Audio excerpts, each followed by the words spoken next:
I've been blessed to have now. I have 60 employees, but it took me a long time to realize that I wasn't the rock star.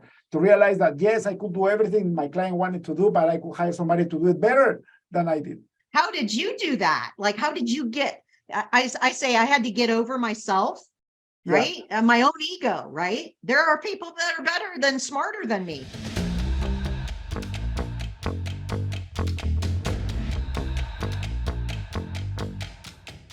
Welcome to the Break Free podcast. I am your host, David Mansella. In this podcast, we interview exceptional entrepreneurs that have been able to make a beautiful lifestyle for themselves and the people that they work for and they work with. And if everybody must know, it's not easy. It's, for me, one of the hardest things in the world is to be an entrepreneur.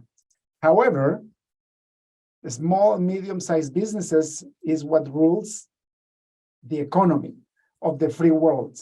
So thanks to people like my guest, Patty Lawrence, is that we enjoy freedom in this country and in this continent. So Patty, welcome to the show. Thank you so much, David. It's my pleasure to be here. Can you please tell me your full name, where do you live, and what do you do for a living? Of course. So my name is Patty Lawrence, and I live in the great state of Pennsylvania in the United States. And I live outside of Philadelphia. Outside of Philadelphia. And what's your business about? So my business is called TurboExecs, and we provide outsourced accounting and CFO services to small and mid-sized companies that are professional in nature. So think of consultancies, professional services companies, and large nonprofits as well. So we function as an outsourced accounting department for those clients, and we can provide expertise from the accountant level all the way up and including CFO. So CFO services and planning and all that. That's beautiful. Yes. And we reveal the story behind the numbers so that our client companies can grow their businesses and grow their organizations and lead their organizations and be able to sleep at night, knowing that they are growing in a controlled, profitable way that manages their cash flow and their cash reserves. That's actually so necessary. I have an amazing CFO in my business. We run a software consulting firm and we build applications for companies to grow their profits. And he has saved our business at least 3 times. Because it's not only about the growth, right? Not only about the growth, but also being able to predict where trouble is coming so that we can actually protect our cash reserves to go through a recession period, for example, without going bankrupt. So it's super important what you do. Thank you for your work. Yes, well, thank you. And it sounds like you have an amazing CFO. So make sure you do everything in your power to keep him on your staff. He's awesome. For sure. Yeah, his name is John Kronbach, and he's been with us for over 14 years. And he's that light that shines the future and enable us to prepare for better or for tough situations. For me, it's so important to actually keep the lights running. I've been in business for 17 years, and it's not easy. As you know, it's not easy. How long have you been in business for? Yeah, so my story is I started out in the corporate world. So my accounting and financial management grew up with me in 20 years of corporate settings. So I worked for manufacturing, distribution type companies, Fortune 50, Fortune 100 companies. And all of a sudden found in 2006, found myself out of work with about 10% of the other folks in the company. We were laid off and had a decision to make. What do I want to do? Do I want to get back on that horse, or do I want to do something different? And I ended up doing something different, which is good. It's different.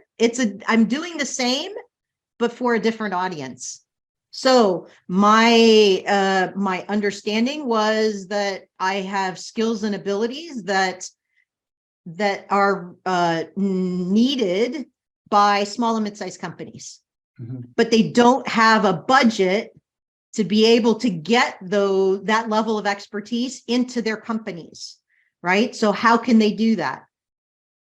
Idea, let's do it on a fractional basis, right? Back in 2006, there wasn't that much of that fractional stuff going on.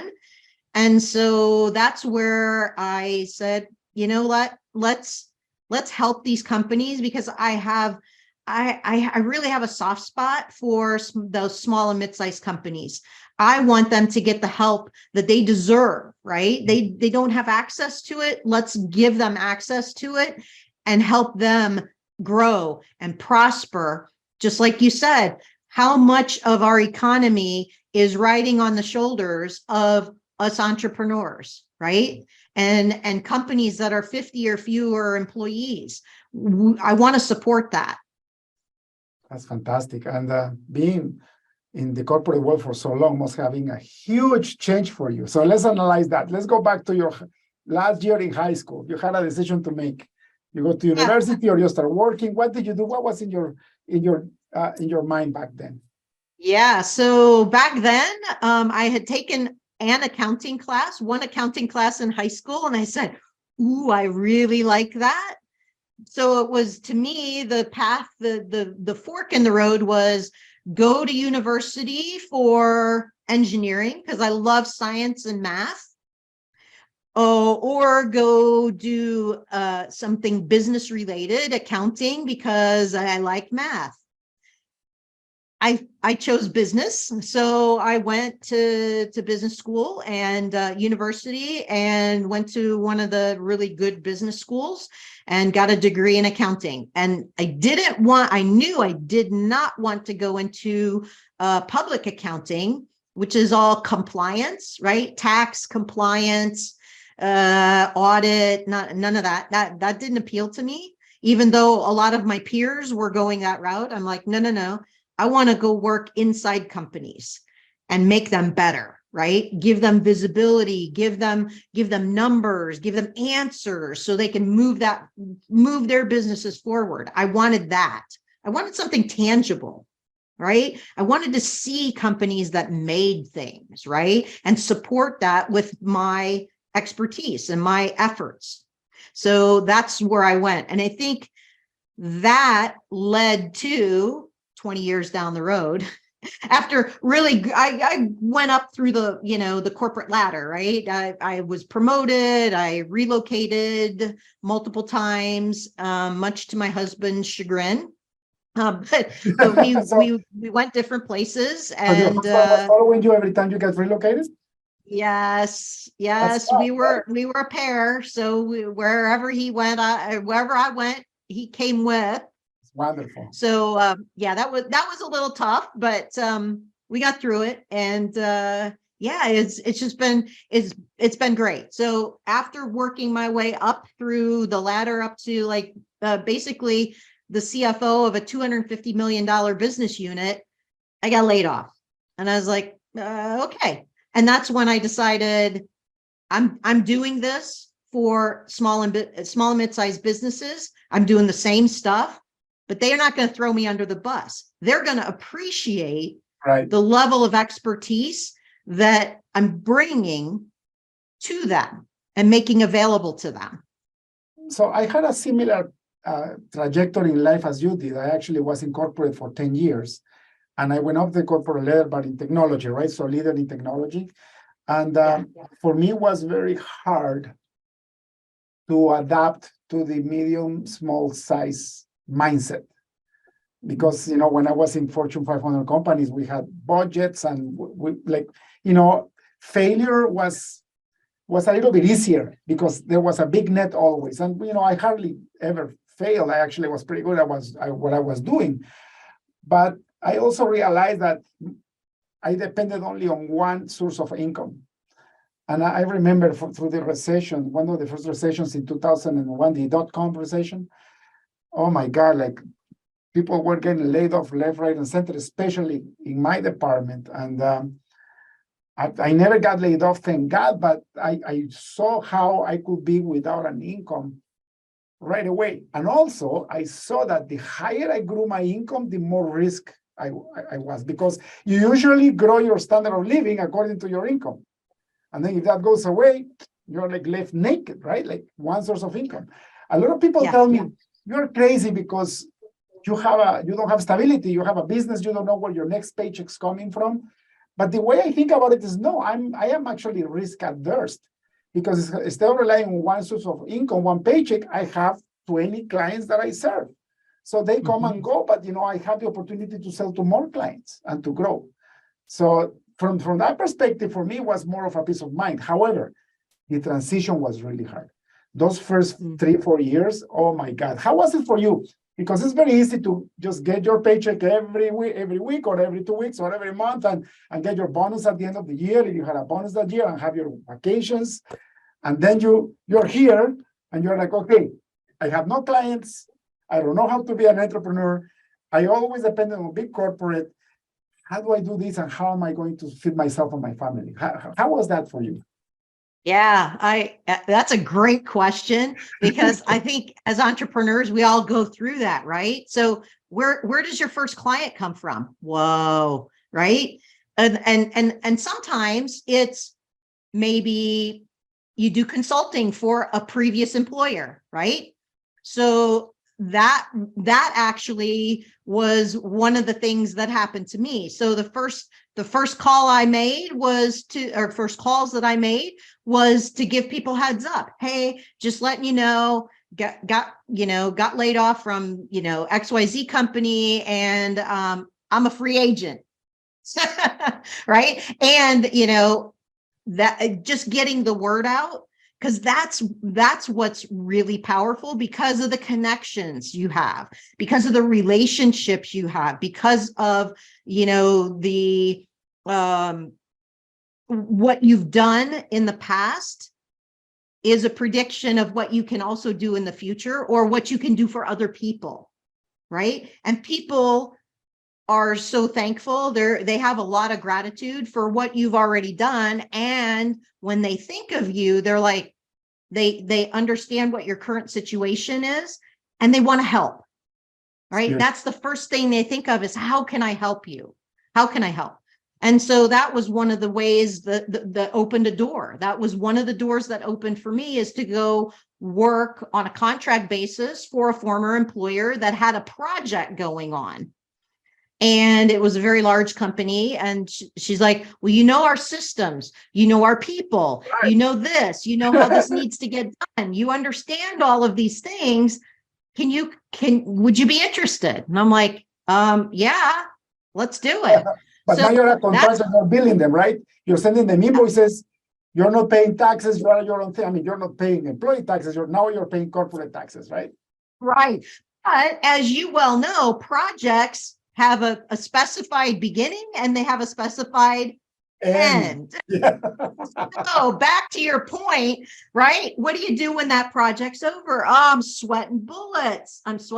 Okay, where's my next, where's my next meal coming from, right? Where's my next project going to be? And so, networking, getting the word out. Pretty soon, somebody else was like, oh yeah, she's like, I do what you do, but I don't like to do this piece. I don't like cost accounting. She's a CPA. And she's like, I like to do controller stuff, but I don't like to do the stuff where if they have inventory, or you have to do cost accounting. She's like, that's icky. I'm like, ding, ding, ding. I do that, right? I've done that. Feel the need, right? Companies pick me. I'm available. And she's like, oh yeah, let me introduce you to this person over here, because that's what they need. So I'd get referrals, and I'd get people's leftovers, right? I'd get people's cast offs, because they didn't want to do that kind of work. So I was like, yeah, let's do it. And then after a while, because again, it might have a beginning and an ending, or it might be ongoing, but not quite at the level you need to be at to, let's see, pay the mortgage, Right. things like that, right? That's when it gets scary. I met somebody to help me with my marketing. Yay! Because I'm a financial person, right? I'm an accountant. What do we know about selling and marketing? When I worked in corporate, we didn't like those people so much because they never listened to us. Yeah. They It's, wouldn't it's so hand in funny their listening to reports. you. They wouldn't give me projection. They wouldn't give me, numbers I could use in a financial projection. I need your sales numbers. Oh, yeah, just put in whatever you want. I'm like, I can't do that. We can do work in partnership. So anyway, that's all fun. But I've been using um the same lady that for my marketing, Samantha Hartley. She's awesome, by the way. I've been using her for probably 12 years. So we've been working together. She's been helping me. She's been helping me get more comfortable with, conversations, and we call them sales conversation. I could just call them conversations, right? Let's talk about your business, right? Is there an opportunity for me to help you, even you to help me? I don't know unless we have a conversation. I just love having conversations. You and I had a conversation early on when we met, and I just really, really enjoy meeting new people, understanding what they do, why they do it, and who they serve, right? How do we show up to the people that we serve? And the people that we serve are not only our clients, right? We serve our own teams, right? We are the leaders but we're servant leaders, right? We're servant leaders of our teams because we know they deserve to be led, but led in a way that is productive and something that's a relationship based and not just top down, like do this, do that, do that. That's not the way we build our businesses. It's not on the backs of other people. It's with other people. With other people. Yeah, it's when everybody wins, then you have a successful business. And that's why you have been able to survive for so many years. Like, as you know, most companies, most startups, they die within 2 years. And companies that make it to 10 years is almost impossible. So you must be doing something right, for sure. Yeah, you as well. You as Oh, well. thank Thank you. you very much. Tell me, what was that turning point when you said, okay, I made it? When you actually were making enough money to feed your family, to pay your mortgage, and you felt like, okay, this is going to work out. Because I remember that moment in time, and sometimes I forget and I get scared again. And then I remember that, no, it's been 10 times worse, and maybe we're going through a slow time, but good times are coming again, right? Tell me, when was that moment and how do you achieve that? Yeah. So the turning point was, I think I hit one turning point that made me rethink, right? That was, I had to pull money out of savings, and, instead of putting money into savings, you're actually pulling it out. And that really got my attention, right? I was like, I feel really badly now. I feel like I'm a burden, right? I feel like I'm not contributing, I'm Yeah. using. And at that point, I was like, okay, I got to figure this out. Do I want to get back on that horse? Do I want to get my resume, tune up my resume? Yeah. Do I really? And this was a few years in, right? This was, after the 2 to 3 year period, but not quite to 5. So it's in between 3 and 5 years. And I doubled down. I said, nope, I am not. First of all, I'd be the worst employee ever. Right? Yes. After, don't you agree? Like, once you're an entrepreneur, to think about going back and working for somebody other than yourself, I can't even think about that. I would be awful, right? It'd be like a child talking back to the adult all the time. I'm like, no, I can't do that. I'm sorry. So once I got over that, like, I internalized that and I said, nope. I doubled down my efforts. I said, I'm making this work and I'm going to do whatever it takes. And so that was when I said, all right, I'm no longer looking for work, in my backyard. right? At that point, I don't know, it was probably 2009-ish, Oh, and you were in the probably. big recession, in the big Yeah, downturn. yeah, but accounting people, we're still in demand. This is a good thing, right? Organizations were laying off full-time people and going, I can do this cheaper, right? Yeah. And so our services were in demand. So the good thing is I said, you know what? I am no longer going to do this where I go to people. I'm going to start cultivating remote work. And this is way before COVID and Zoom was coming online. All of these things were coming online, and I was tired of ping ponging back and forth in seats on site. I'm like, yeah, this is very inefficient. And so that's when I started cultivating that, you know what, I'm not doing this. I'm doing it remotely because it also opens up geographically who I can serve, right? I'm not just tied down to what's around me, right? Mhm. So there's a differentiation point, and the internet, there's that. I can use that and some networking and expanding my networking, and then it has snowballed from there. So I've been fortunate to be able to do that. And then I added team, right? Because if they want a CFO and we come in, I come in and I'm like, man, your books are a mess. Do I want to do that? Do I want to clean up the books? Can I clean up the books? Yes. Do I want to clean up the books? No. Not so much. I need a helper. So I got somebody, and that was the beginning of the expansion into team. And now we have, oh my goodness, 8 on our team. That's so beautiful. Yeah, I just love it. I love it. And I love helping people. Enterprises vary from self-employed to companies with teams, and breaking that barrier is also very hard. A lot of people stay as a self-employed consultant, but really making it into a business is when you can actually start delegating and you rely on your teamwork to actually grow and also bless other people as employees.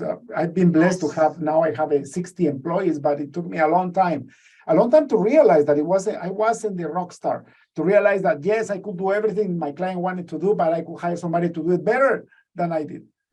And and what was my unique ability, and right? How did you do that? How did you, because I know I had to go through that too.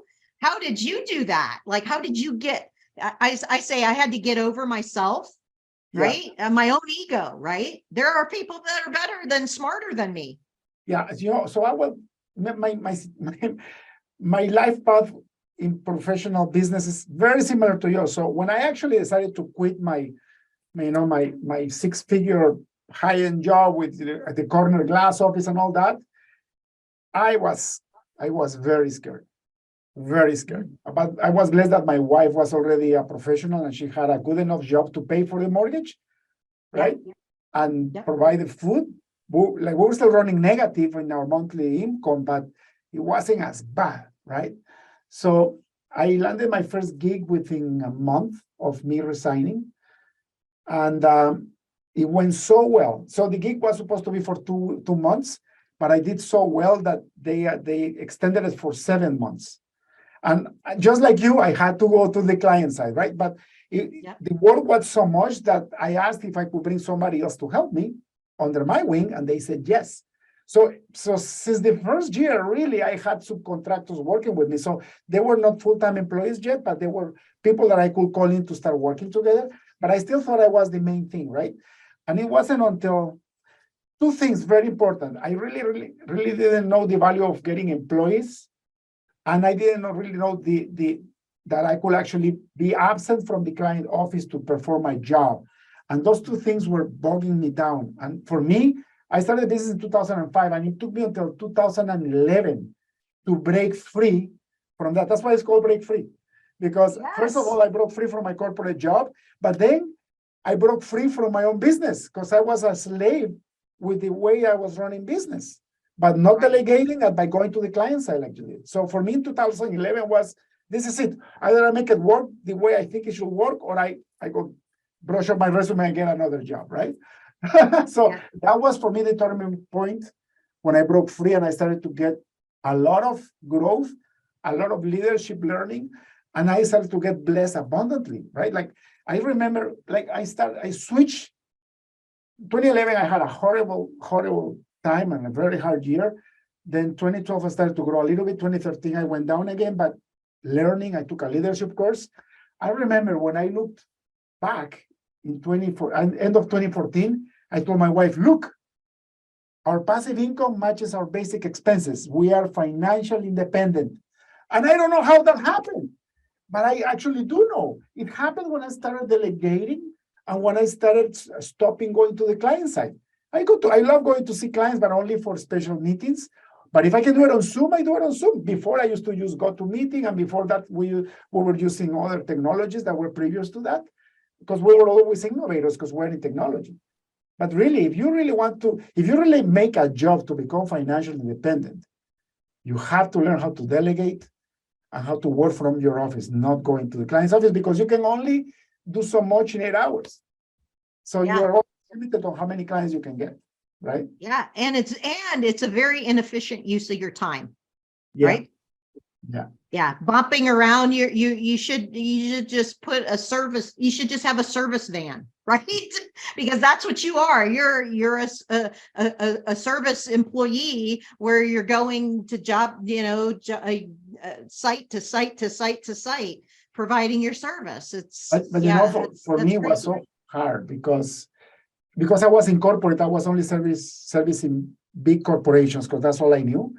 And they were very slow to pay and they required me to be there. Like they wanted to see me there because they are big corporations. When I switched to medium-sized businesses, so I service companies from 50 million to $1 billion, right? That's kind of like my target market. But I was servicing multi-billion dollar companies with 10,000 employees. When I went down to mid-sized businesses, they trusted me to work from my office. And that was the breakthrough. That was when I broke free. Now, quick question though, it's very easy to go through a rough patch and be responsible for your own self. And it's very hard when you actually have to feed your 8 team members. How's your psychology? How do you go through those moments? And how do you actually set yourself in a way that you know you will be able to provide? Well, some of that is just a leap of faith. Some of it is who you select to be on your team, right? Because the higher the quality people on your team, the more trust you have in your team, and the more freeing that is for you, the business owner, the entrepreneur, to focus on getting more, right? Getting more for our team. So I think I don't know if I answered your question right, but I feel like it's a combination of all of those factors that play into, me giving me the ability to keep moving the business forward. Mm-hmm. And I don't look back. I mean, do we, every once in a while we'll have a client that graduates from us, right? They're going to hire inside or we're part ways for whatever reason. I'm not really fazed by it. What it tells me is that, there's another opportunity to help another client somewhere that's coming to me. That's my woo-woo, right? It's coming to me somewhere and it will be arriving shortly. So to me, it just frees up some bandwidth of my team to help them to help another client. So my goal is not necessarily, when I measure the success of our business, it's more about how many we've helped, how many clients we've helped, rather than what's my top line. I flipped that script this within the past 12 months because I heard myself saying it to other people. And I heard myself saying it to my team about how many people we've helped. And I'm like, you know what? It's no longer about my top line, right? It's about how many people we help, because the more people we help, helping more people is going to take care of the dollars. You're actually right. I believe in this fundamental principle that says you will actually, what you give, you will actually receive. That's what you're talking about. And that's actually, for me, like the way I actually resolve that in my brain, because it's very scary, right? Like to have a lot of people depend on you. For me, it's faith, right? I'm a Christian and I believe God will provide. And the more I service my clients and the more I focus on my employees, the more blessing we're going to get through the business, right? And so that's number one. But number two, going back to the CFO, what you do. My CFO always tells me, you need to have at least 6 months saved of cash flow in the bank to sustain. So you don't have to let go of your beautiful employees when a project ends. So all my life, my whole situation is how can I grow my cash flow so that I can sustain the valleys and the tips easily, right? So I create an even line, even though we might be low because a project ended and we don't have a new project again, I can survive. So, and I use my people's time on creating technologies that will actually help us be more efficient. As a result, I have 2 very strong products in the company that is making the company better. And we work on those products when we don't have much work. So going back to looking ahead, right? Like don't spend more money than you make. And the difference, save it. Right? Save it. Save exactly. it Don't let it slide through your hands. Grab it. Keep it. Accumulate it. Yeah. Exactly. I made a mistake in 2021. I fell into that greed trap of the Bitcoin and cryptocurrencies. And I know it's going to pan out really well, but I had about 12 months of cash flow and I actually invested about 11 months of cash flow in crypto because it was going up and this and that, right? Yeah. Now it's depressed and I'm like, oh my God. So what I did last year was I buckled down. I told my team, okay, guys, we have to build cash flow back. So within 12 months, I built another 5 months of cash flow. So now we're not where we should be because for me, 12 months of cash flow is what gives me peace because we have 60 people, right? So if a big client ends, it's going to take a lot of money to survive until we get the next client. But I truly, honestly believe that this year we'll go back to 12 months of cash flow and we'll be back to normal. So I don't have to panic, right? Yes. Yep. You don't have to panic because it will be provided to you. It will come back to you. Exactly. Yes. Yes. Now, tell me, I love this question. What has been the most problematic situation in your business so far, and how you were able to get out of it? That's interesting question. Most problematic. The biggest problem you ever had. Yeah, so I would say that I have to rewind back to like maybe 2017, 18, because we didn't have systems in place. So back then it was me and one other employee. So we were just tag teaming. And I said, you know what, you're employee number 1. And I'm thinking this to myself and I'm like, but if we grow this has got to have systems that help, keep us sane, right? It's got to have systems that, that will automate some of our workflows, that will help us with our project management and our task management, those types of things. So that recognizing that was a problem was huge, right? But the good thing was it was not as big of a problem as it could have been had we grown first and then tried to address it.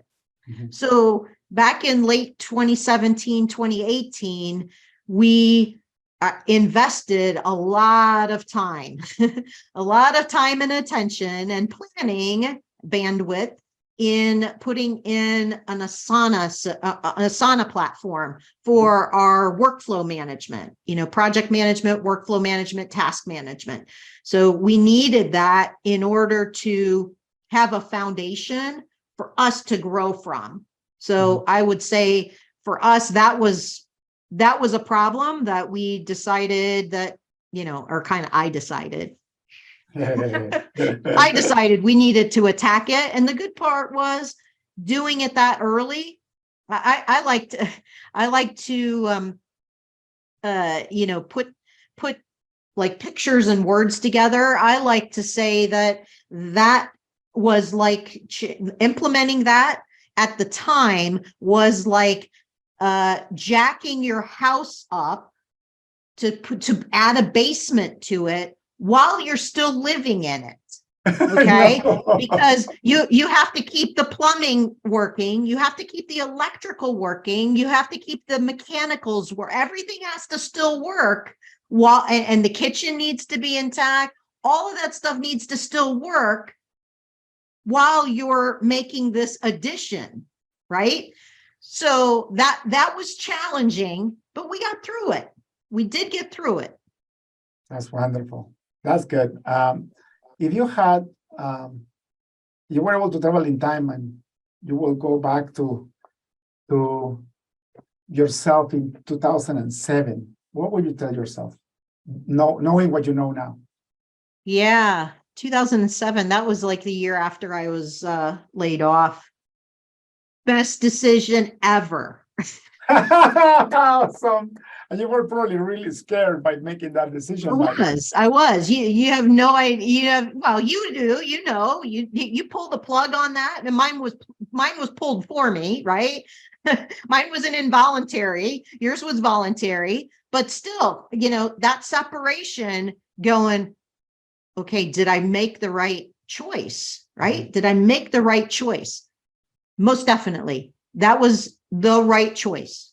Yeah, 100%. It's almost like looking back, all the suffering, everything is our brains and how we manage our emotions. And I remember so many sleepless nights thinking that I will not make it or that I was getting into debt and all this. And if I just could look back, I would just say, chill out, it's going to be okay. Just do your best and you're going to be fine. Exactly. You'll be fine. You'll be fine. You'll be more than fine, right? You'll be more than fine. And by the way, your people, right? Which probably you had one back then, right? But now you have more, right? You have more people and it's more than fine. And it's more than fine for them. Yeah. It's good. It's good. It's all good. And that's why I love democracy and capitalism. It's a beautiful way to help each other out, to have freedom to choose whatever you like to do and to start adding value to other people. And the system works in such a beautiful way that the more value you add to your clients and your employees, the more value you get. Yes. That's the definition of freedom. If you do a lousy job, the market is going to get rid of you and then you go bankrupt, right? Exactly. It will select you out. It will set you aside and say, you know what? You're not ready for prime time. So you need to go over here. You're not ready to serve those clients. You're not ready to lead a team. You're just not ready. Fabulous. Patty, thank you so much for being in the show. I don't want to abuse too much of your time. What a wonderful wisdom that you share, especially for people that may be thinking of starting their own consulting career, and maybe they're still in a job and they think that they can get more, or they think they need to change their life. What a beautiful example. Thank you. Thank you. I appreciate you. One last question before we finish the podcast. If you had access to a billboard in front of a busy highway, like the busiest highway on earth, what would you write in that billboard?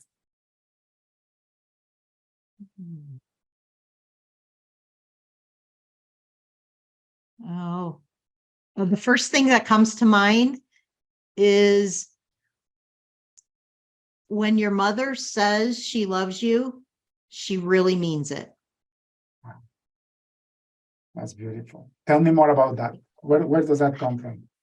Yeah, so I know it in my own heart, because some people can get so used to hearing it, right, from their mom, from a parent. Okay, I just put it in my terms because I'm a mom, but I think that even for the people who have never heard it, right, they need to hear that.